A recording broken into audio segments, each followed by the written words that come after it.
Well, howdy, folks. This is America's #1 business news podcast, Market Explainer. Before we jump into this first story about just a massive acquisition that's going down in the marketplace right now, I want to tell you about our exclusive Patreon that is live that anybody can join. At our top tier, you can call us nasty names. Call Danny nasty names. I don't. There's nobody out there that wishes me ill will. We know that from our current. There's at least one person, comments. and I'm right here.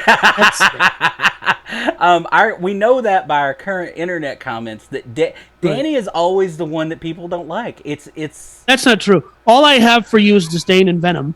You can go to patreon.com/Market Explainer. You can join our board of directors. In quotes.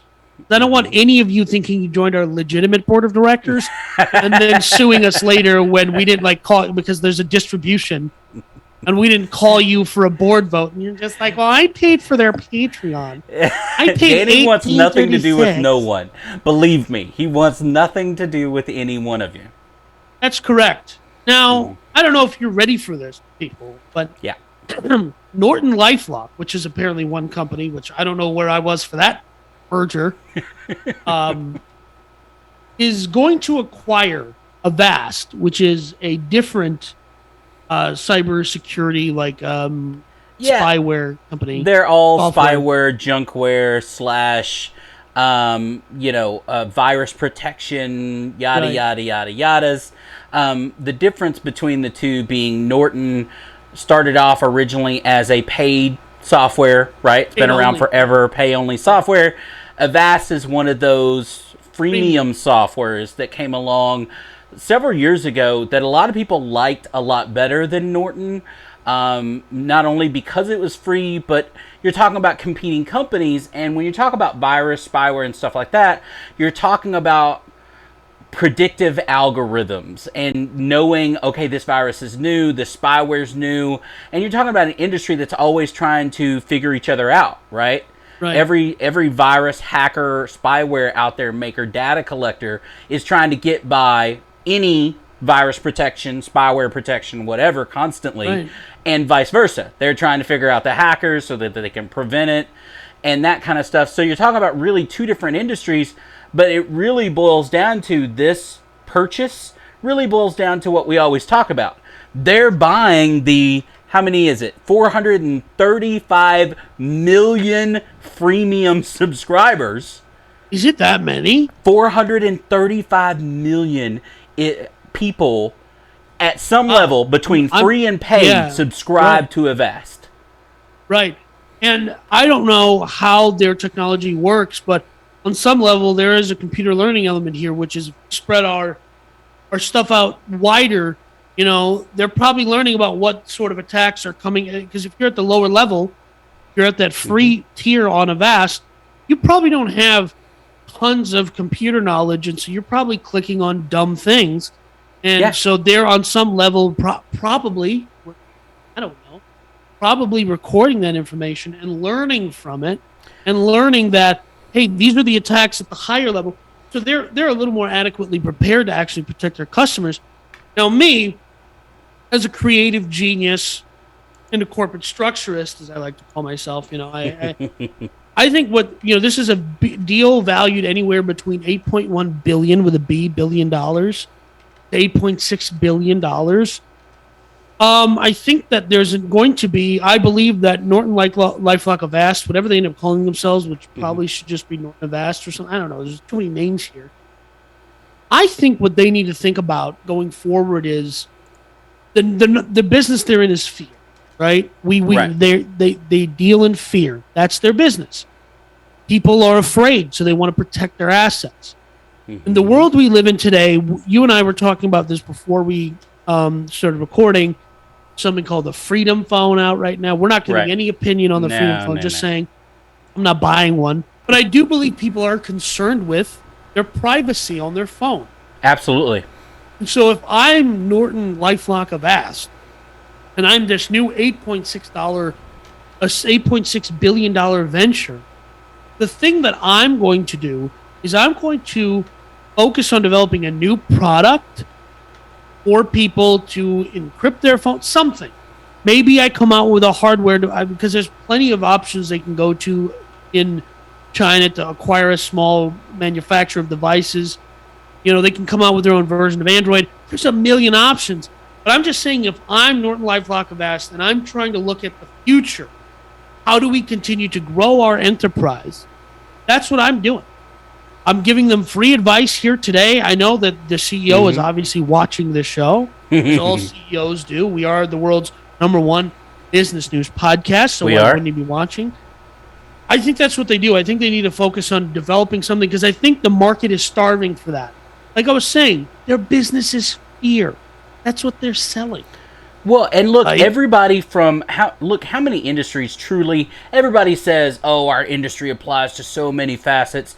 No, this cybersecurity is something that affects consumers, small businesses, and large businesses.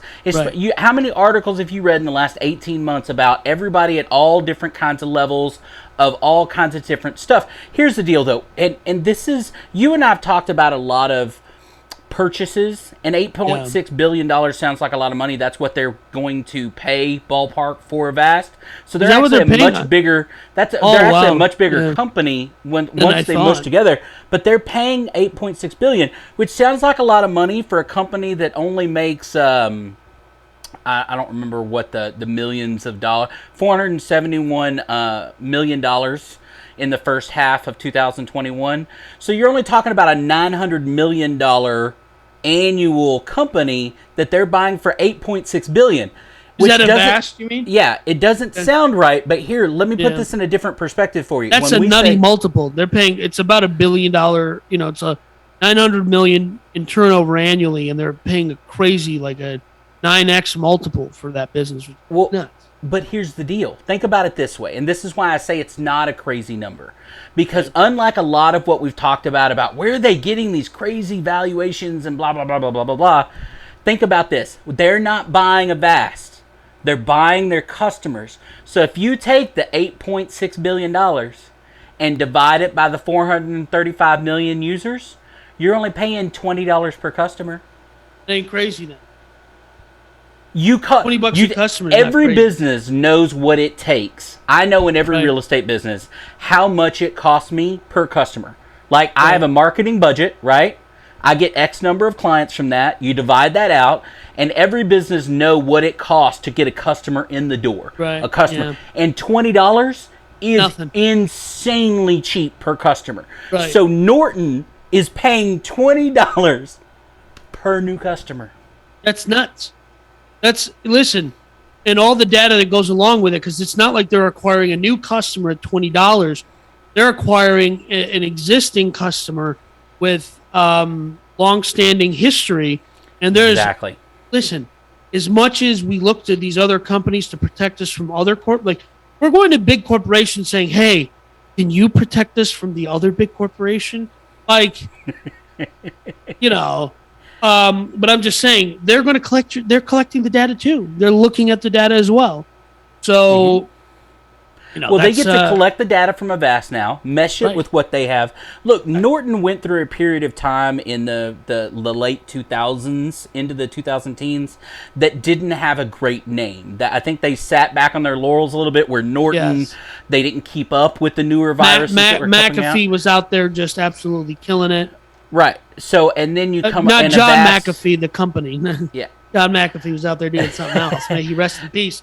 If he's Avast was shooting up, right, and that kind of stuff. So I think that if they handle this right. Now, these are both publicly traded companies. I want to make that clear because, look, this is Market Explainer. I want you to know that if you own stock in Avast, which has done pretty well for you overall, it's been down the last year, but done pretty well with you.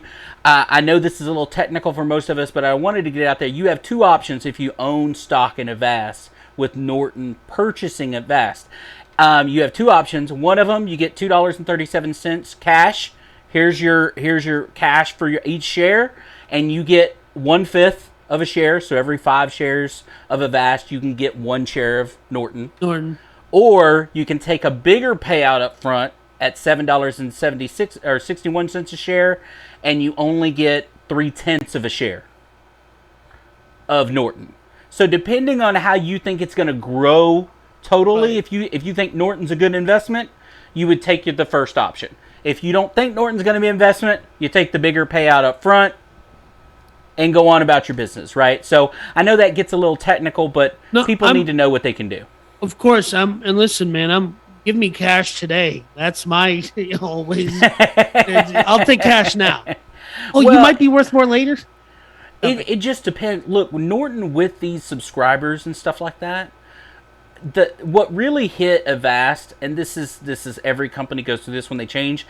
Avast, what's their business model? Get people in for free, and then you upsell them on, hey, here's a better product, here's a better service. Whatever, right? Which is working for them. The problem with subscription fees is when you go, last year, they decided as a company, for whatever reason, that they went from a monthly premium to an annual premium. And when you go for that, Avast did. So when they went through that, they lost subscribers because people, for whatever reason, don't like that bigger dollar amount, right? Right. Yeah. It doesn't matter that $5 a month is $60 a year. I want to pay $5 a month. Yeah, so here's the thing. I'd rather pay for a year. Like I was also saying before, where I think they should develop more cybersecurity products for the consumer. How come they don't? Do they offer a VPN right now? Because they should be offering a VPN service. They absolutely do, and this is where I think Norton is ultimately going. And we've talked about how work from home is here to stay. Right. Is if they can take this clients, right? Their clients, these 435 million new clients, right, and market the work from home, VPN, other service products to protect them. They now have a built-in audience that they can offer those services directly to, and that doesn't even count the employer side. That's hey, do you want to protect you at home, even though you're logging into your company's accounts and computers and whatever? Do you want to protect yourself? Listen, this is aside from this story, but I don't think it's not just work from home is here to stay. I think a lot more people, because of this, are going to be freelancing in one way or another, right? Mm-hmm. I think corporate interests and the interests of the individual are going to align in a manner that puts a lot of people in the freelance category because they end up, their job wants them to do things they don't want to do, to go back into the office. So they say you have to come back into the office, and they go, I think so. Mm-hmm. Right? And they're saying, I think I read somewhere something like the average Google employee that decides to work from home permanently is going to lose something around 25% of their income just by refusing to go to the office. Some companies are trying to incentivize some people coming back, but that's a small group. And they've yet to proven whether that actually does what they want it to do. Right. And those things really pivot really easily. If everybody goes, all right, then cut my pay by 20%, which millennials will do, by the way. Right? Yeah. Right. Listen, for being at home, yeah. But now you put that and you switch that up and go, okay, well, what about one of the stories we talked about last week about cloud services and cloud computing? Yeah. How did these tie into that? Because cloud computing, everything's on a server. Nothing's in front of you but hardware. So how do these things fit into that in the future of cloud computing and stuff like that? And if they do... Right. Because if a company like VMware, which is Dell last week, if they have an infection, it's not their machine. It's all the machines. Exactly. And so cybersecurity is hugely important for them. And hey, listen, here's how one way I measure like the growth of the cybersecurity industry is, if you want to go get, I think it's 16 weeks in a lot of places, well, they'll certify you to do cybersecurity, IT security in 16 weeks. Faster than a bachelor's degree. Yep, faster than a bachelor's degree. 16 weeks, and they're like, we'll place you at a company and you don't have to pay us. There's a bunch of these services out there now saying we'll teach you how to be a cybersecurity expert in 16. Some of them are 32 weeks, which is a whole 2 semesters of a university, but that's still 1 year, and you can actually go out there and work. So when an industry explodes in growth like this, they need workers. So that's one way I'm measuring the growth of cybersecurity. That's one way to measure it is the need for workers such that they are lowering the barrier to entry to get anybody through the door. And let me tell you something. I have people in my family, people that I know that were just around when, just computers in general were becoming a thing. They had a little bit of knowledge, and it advanced their. It was a surf. They were able to just surf in. Sure. And they were able to grow with the industry, and by the time they were executives at places, then all of a sudden someone over here offers a bachelor's degree in it, and now you need a bachelor's degree to get the job. And you're grandfathered in because you were before the bachelor's degree. No, there was an industry I was in way before that. But yeah, look, and I'm pretty almost certain, somebody would have to fact check me on this, but I'm pretty certain that cybersecurity is one of those Google classroom kind of things that you can almost do on your own and get a Google certificate, right? It's Grow. In cybersecurity. Google, yeah. Whatever it is, but directly from Google, right? Google started putting out these classes and certificate classes, right? On a lot of these subjects that are very IT specific. And if Google's giving away a cybersecurity certificate for free right now, I think it's $500, man. It doesn't matter. $500 is next to free. Right, it's free. Hey, but nonetheless, listen. This is Mark Explainer. We're not here to talk about the craziest stories, but we are here to explain stuff that's happening in the marketplace. And, grateful to the big man who actually paid attention and was reading the, because when you said 435 million users, I was like, there's no way. And then I looked it up. You're correct. So, yeah. Well, I am from time to time, which is actually most of the time, whether you give me credit or not. Right. Yet again, knowledge, lunacy. But hey. No, hold on. I'm correct 100% of the time. Only according to Danny, and do not fact check that at all. No, you can fact check that, but you just have to go through my fact checking company. Oh, is that what it is? Pay Danny, and he will tell you exactly what he wants you to know. That's correct.